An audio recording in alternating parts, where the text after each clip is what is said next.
संविधान की किताब दिखाने वाले वो अपने घर में बैठ गए, और वो कांग्रेस पार्टी तो इतनी चालित निकली राहुल गांधी की पार्टी कि वो जो संविधान की पुस्तिका लिए घूम रहा है, जिन जिन राज्यों में उसकी सरकार थी उसने जो है उस वर्गीकरण को वहां मान्यता दे दिया। एक नेता आवाज अगर कोई उठाया है आपके आरक्षण पर तो मातृ बहन कुमारी मायावती जी ने आवाज उठाया, और अगर कोई रोड पर उतरा, कोई नीला झंडा लेकर उतरा तो 21 अगस्त को मात्र बहुजन समाज पार्टी नजर आई, सारे फिर में घुस गए, कोई आपका रिजर्वेशन बचाने के लिए आगे नहीं आया। सम्मानित साथियों, मेरा आप लोगों से कहना है, ये तीनों बिंदु पर बहन जी ने कैडर देने के लिए कहा है, इस पे आप लोग कैडर नोट करके और आज माननीय कांशीराम जी के परिनिर्वाण दिवस के मौके पर संकल्प लीजिए और अपनी अपनी विधानसभा में ये कैडर चला करके लोगों के माइंड को आप तैयार कीजिए। वर्तमान में जो बहुजन मूवमेंट है उसको लोग समझ सकें, उसको लोग मान सके। सम्मानित साथियों, माननीय कांशीराम जी ने कहा था मुझे ना बिकने वाला समाज बनाना है। सम्मानित साथियों, मेरा आप लोगों से कहना है, ना बिकने वाला समाज कैसे बनेगा? मैं कई बार कैडर में बताता रहता हूं, ये हाथ ऐसे रहेगा, ये हाथ ऐसे रहेगा। कांग्रेस के आगे 40 वर्षों तक ये हाथ हमारा ऐसे रहा, हमें नाली दे दो, हमें खड़ंजा दे दो, हमें बकरी दे दो, हमें सुअर दे दो, ये सब कांग्रेस पार्टी देती रही। वो माननीय कांशीराम जी आए, उन्होंने कहा कि ये मुट्ठी बंद करो। अब जब ये बंद हो जाता है तो ऐसे ही भूसा बन जाता है, जो देने वाला है वो अलर्ट हो जाएगा कि अब तो भूसा बन गया, पता नहीं क्या होगा, अब सावधान हो जाएगा, देने की आदत छूट जाएगी उसकी, देगा नहीं। फिर कांशीराम जी ने कहा कि अगर आप दिहाड़ी मजदूरी करते हो तो भी आपके पास 1 रुपया है, 2 रुपया है, आज तो 1-2 रुपया खत्म हो गया, छोटी इकाई अब 100 रुपया बन गई है, 10 रुपया तो कहीं कहीं देखने को मिलता है। छोटी इकाई आपका जो 1 नोट 1 रुपया था आज वो 100 रुपया बन गया है। अगर आप दिहाड़ी मजदूरी करते हो तो 500 रुपया मजदूरी मिलती है। सम्मानित साथियों, माननीय कांशीराम जी ने कहा कि ये जो हाथ ऐसे था, फिर इसको बंद किया, अब इस हाथ को ऐसे करना होगा। मांगने वाला देने वाला बन जाएगा। जिस दिन मांगने वाला देने वाला बन जाएगा उस दिन उसकी पार्टी बन जाएगी, उस दिन उसकी ताकत बन जाएगी, देने वाला परास्त हो जाएगा, और जो पहले हमें भिखारी बनाया, लाचार बनाया, वो परास्त हो जाएगा, और हम दबे कुचले लोग अपनी पार्टी को चलाने वाले बन जाएंगे, हम राजपाट के मालिक बन जाएंगे। ये प्लान माननीय कांशीराम जी ने कहा। माननीय कांशीराम जी ने कहा कि गैर राजनीतिक जड़ों को मजबूत करना है। अरे भाई, क्या होती है गैर राजनीतिक जड़? ये मीटिंग कर रहे हैं ना, यहाँ पे आप 25-30 लोग आए, एक बुलाने पर 200 लोग आके भर जाते, पता चल जाता कि पूरा समाज की जड़ें मजबूत हैं। समाज तैयार है कांशीराम साहब का परिनिर्वाण दिवस मनाने के लिए। सूचना मिल गई, पूछते हमारे जिला अध्यक्ष से लोग, अगर समाज तैयार होता तो लोग पूछते हमारे जिला टीम के लोग से कि क्या कांशीराम जी का परिनिर्वाण दिवस नहीं मनाएंगे क्या? कांशीराम जी की पुण्यतिथि इस साल नहीं बन रही है क्या? इनकी जान खा जाते हैं लोग पूरे क्षेत्र में पूछ करके, कहाँ मनाएंगे भैया, कहाँ मनाएंगे? हमारे महापुरुष की पुण्यतिथि नहीं मनाई जाएगी क्या? समाज जब तैयार हो जाएगा, आप स्थान बता देंगे, लोकेशन बता देंगे, आकर के भर जाएगा। तो ये जब आपकी ये वाली आदत खत्म होगी तब ये होगा। अगर ये वाली आदत बनी रह जाएगी तो बुलाओगे और फिर वो नहीं आएगा। सम्मानित साथियों, कांशीराम साहब ने कहा संघर्ष से सत्ता की प्राप्ति होती है। कांशीराम साहब ने कहा संघर्ष से सत्ता की प्राप्ति होती है। जैसे 21 अगस्त को आप रोड पर उतरे, 2 अप्रैल 2018 को रोड पर उतरे थे, सुप्रीम कोर्ट को अपना निर्णय वापस लेना पड़ा। शायद अभी नरेंद्र मोदी जी हमें कमजोर समझ रहे हैं। हम लोगों ने भारत बंद तो करवाया लेकिन शायद ठीक से नहीं बंद हुआ। अब ये बात अपनी कमजोरी आप लोगों के सामने हम स्वीकार कर रहे हैं। मोदी जी के कान खड़े हो गए होते, कहीं कमजोरी हमारे में है। कमजोरी दिख गई ना हरियाणा में, अभी नहीं जीत पाए एमएलए हम लोग। वोट ऑफ परसेंटेज तो मेंटेन हुआ है लेकिन एमएलए नहीं जीत पाए, 90 में से 1 भी नहीं जीत पाए। कैसे डरेंगे मोदी जी?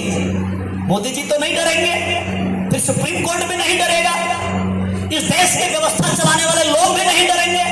डरेंगे कैसे जब आप जीतने लायक हो जाओगे, जब आप उनको ठीक करने लायक हो जाओगे, जब आप उनको जवाब देने वाले हो जाओगे, अर्थात संघर्ष में आगे चले जाओगे, तब वो डरेंगे, तब आपकी बात मानेंगे। तो कांशीराम जी ने कहा कि संघर्ष से सत्ता की प्राप्ति होती है। आप संघर्ष करना बंद कर दोगे, किसी बाबूजी का खाली मुंह देखोगे, सत्ता नहीं प्राप्त होगी। सम्मानित साथी, आप किसी पूंजीपति का मुंह देखोगे खाली, सत्ता नहीं प्राप्त होगी।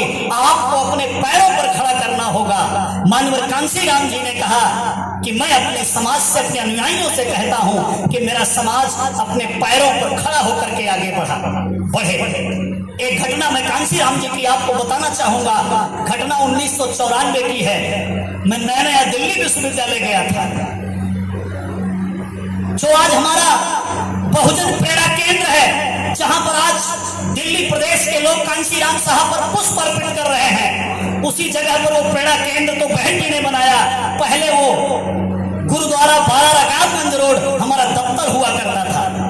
मानवर कांशीराम जी, ठंडी के महीने में, माघ या पूस का महीना था, कांशीराम जी ने दिल्ली के कार्यकर्ताओं को सूचना भिजवाई कि आज मैं साउथ इंडिया से चल के दिल्ली पहुंच रहा हूं, कल मैं अपने कार्यकर्ताओं से बात करना चाहता हूं। मैं तो नया, मेरी कोई 16-17 साल उम्र थी। मैं बड़ी कम उम्र में दिल्ली विश्वविद्यालय में पहुंचा था, पढ़ने में बहुत तेज था। कांशीराम साहब आए, एक चादर ओढ़े हुए, एक चेयर रख दी गई। वहां पर कार्यालय के पीछे पेड़ होते थे आम के, और घास लगाई गई थी बैठने वाली। हम लोग आए, उसे घास पर बैठ गए। कांशीराम साहब एक चेयर लेकर बैठ गए। जैसे ही साहब बैठे, ऐसे एक आदमी, कोई वरिष्ठ बूढ़ा सा उठा और उसने कहा कि मान्यवर जी, मान्यवर साहब, ये मेरा कुर्ता देखिए, देखिए मेरा कुर्ता फट गया है। बहुजन समाज पार्टी में काम करते करते मैं बेकार हो गया हूं। मेरे बच्चे रोड पर आने वाले हैं, मेरी पत्नी रोज मुझसे झगड़ा करती है, मेरी दोनों भैंस बिक गई। साहब मैं बर्बाद हो गया, और ये लोग मेरी सुनते नहीं है, कोई मानते नहीं है, मेरी इज्जत नहीं करते हैं, और मेरा कुर्ता फट गया है। अपना कुर्ता वो दिखाने लगा।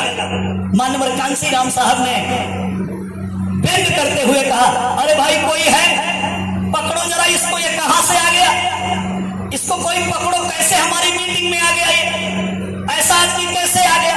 दो लोग निकल के आते हैं, और उनका गंगाराम अंबेडकर नाम था। उनको पकड़ के ले जाके पीछे लोग बैठाते हैं और कहते हैं कि भैया साहब की मीटिंग चल रही है, आप ऐसे मत करो। फिर कांशीराम साहब आधे घंटे तक उसको उसी टॉपिक पर समझाते हैं और कहते हैं कि भाई ये जो आदमी है, ये इसका नाम गंगाराम है, और ये मेरा कार्यकर्ता है, ये बुराड़ी विधानसभा का रहने वाला है। मैं इसके घर पर भी गया हूं, मैं इसको जानता हूं, लेकिन ये अपने कान में तेल डाला हुआ है, इसने कांशीराम की बात कभी नहीं सुनी है। मैंने इससे कब कहा कि तेरी भैंस बिक जाए, मैंने इससे कब कहा कि तेरी पत्नी तुझे गाली दे, मैंने इससे कब कहा कि तेरा कुर्ता फट जाए। मैंने तो बरसों से ये कहा है कि मेरा समाज अपने पैरों पर खड़ा होकर के आगे बढ़े। इसने मेरी बात को सुना नहीं, ये पैर तोड़ करके आया है, ये कायर होकर के आया है, ये क्या मेरा आंदोलन चलाएगा।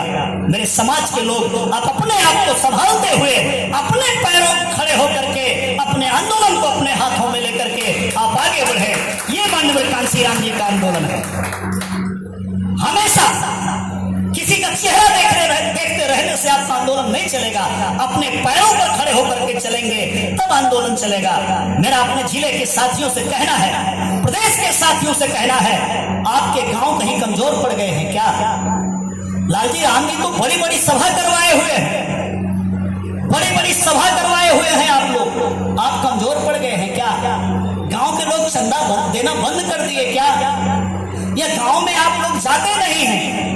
कारण क्या है कि आज मानवर कांशीराम जी का पुण्यतिथि मनाने के लिए, परिनिर्वाण दिवस मनाने के लिए आपकी ताकत कहीं कमजोर पड़ती नजर आ रही है। सम्मानित साथियों, ये बक्सर जिला है, बक्सर लोकसभा क्षेत्र है, कहते हैं क्रांतिकारियों की धरती है। तो मैं अपने सभी सम्मानित साथियों से कहूंगा कि आपको ये क्रांति की अलख जगानी होगी। इस क्रांति के रास्ते पर आप लोगों को चलना होगा। सम्मानित साथियों, माननीय कांशीराम जी ने एक नारा लगाया था, अभी माननीय बहन जी ने चुनाव में वो नारा लगाया है। कौन सा नारा लगाया था? जो जमीन सरकारी है वो जमीन हमारी है। एक बार लगाइए जोर से। जो जमीन सरकारी है, जो जमीन सरकारी है, जो जमीन सरकारी है, जो जमीन सरकारी है, जो जमीन सरकारी है, चोर जुल्म के टक्कर में, चोर जुल्म के टक्कर में, चोर जुल्म के टक्कर में, वोट हमारा राज तुम्हारा, वोट हमारा राज तुम्हारा, वोट हमारा राज तुम्हारा।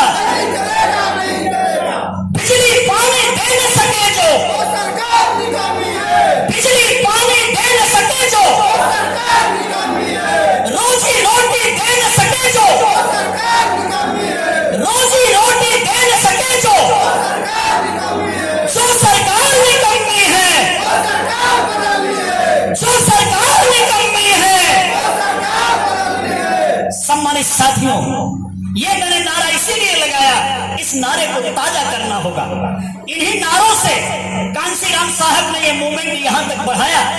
ये नारा जब भारत देश के बहुजन समाज के लोगों ने गूंजा तो सम्मानित साथियों, उत्तर प्रदेश जैसे बड़े प्रदेश में 4-4 बार आपकी सरकार बनी। उत्तर प्रदेश जैसे बड़े प्रदेश में बहन कुमारी मायावती जी ने आपका इतिहास लिखने का काम किया।